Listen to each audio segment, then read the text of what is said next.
Shalom, aujourd'hui nous allons parler un peu de l'athéisme. L'athéisme est un mode de pensée, si l'on peut s'exprimer ainsi, qui est en vogue aujourd'hui. Le monde se divise en deux sortes de personnes, ceux qui croient en Dieu, ceux qui n'y croient pas. C'est un peu simpliste, parce qu'en vérité, quand on rentre un peu plus dans les profondeurs, on se rend bien compte que chacun ne sait pas vraiment de quoi il parle. Est-ce que ceux qui se disent des croyants, ceux qui parlent de croire en Dieu, savent vraiment ce qu'ils veulent dire quand ils parlent de Dieu? Est-ce que ce n'est pas très souvent une forme un peu subtile, mais enfin une forme quand même d'idolâtrie, une forme d'anthropomorphisme?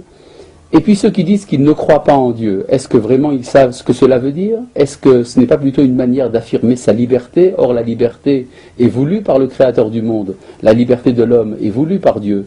Et donc on pourrait dire d'une certaine manière que Dieu se comporte, c'est un peu paradoxal, mais à la manière d'un athéiste, c'est-à-dire qu'il laisse la place à l'homme.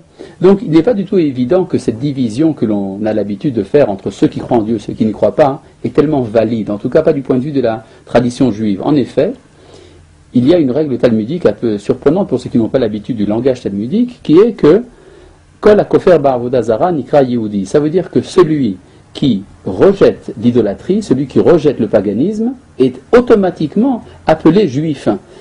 Juif, le mot Yehudi veut dire ici celui qui reconnaît. Ça vient du verbe lehodot en hébreu, qui signifie que celui qui refuse le paganisme implicitement reconnaît l'existence de Dieu. Et on pourrait dire reconnaît Dieu plutôt que le terme d'existence qui est un peu ambigu. Et on peut dire d'une certaine manière que ça peut sembler un peu surprenant, mais que l'athéisme moderne, du point de vue de la tradition d'Israël, est un progrès. En effet, quand les hommes ont décidé de rejeter l'idée de Dieu qu'ils portaient jusqu'à présent, c'est surtout parce qu'elle était mêlée de beaucoup de scories païennes, beaucoup d'infantilisme, de beaucoup de conceptions erronées, et donc il n'est pas forcément mauvais que les hommes décident, à un moment ou un autre, de se débarrasser, si vous voulez, de ces formes un peu désuètes de la connaissance de Dieu. C'est dans ce sens-là qu'on peut également insérer la pensée du philosophe Nietzsche qui disait que Dieu est mort. On peut dire d'une certaine manière la conception de la divinité qu'avaient les hommes jusqu'à présent est morte. Et donc il est intéressant de voir que dans la liste par exemple des commandements noachides, les commandements que la Torah réserve aux nations du monde, il y a l'interdiction de l'idolâtrie, il y a même l'interdiction du blasphème, mais nulle part il n'est dit qu'il y a un commandement positif qui serait de croire en Dieu. Alors que dans les 613 commandements de la tradition d'Israël, un des 613 commandements, et d'après certains même le premier, c'est d'admettre l'existence de Dieu, ce commandement n'existe pas dans la liste des commandements noachides. Et c'est peut-être justement parce qu'il y a une prudence de la tradition juive par rapport à des formulations d'ordre théologique. C'est-à-dire quand quelqu'un commence à parler de Dieu et qu'il donne une définition de ce que c'est que pour lui Dieu et qu'il l'écrit dans un dictionnaire ou dans un catéchisme, on se demande si finalement il ne va pas dire des bêtises.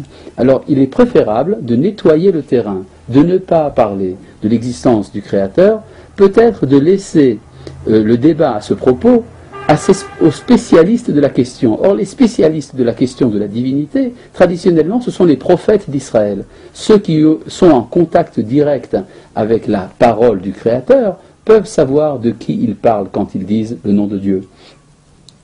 Nous autres, les Juifs, qui sommes les héritiers des prophètes, nous avons perdu cette connaissance. Nous ne sommes plus aujourd'hui en situation de parler directement du Créateur, mais nous avons des réminiscences, nous avons un souvenir de cette parole qui s'adressait à nous dans l'Antiquité, et c'est pour ça que nous avons un message que nous sommes susceptibles de transmettre à l'humanité. Nous avons le secret du souvenir de la parole, comme disait d'ailleurs un des grands maîtres du judaïsme au XXe siècle, le Rav Yehuda Léon Ashkenazi, Manitou, il disait « Si la voix s'est tue, l'écho n'est pas tari ». Or aujourd'hui nous vivons le reste d'un écho.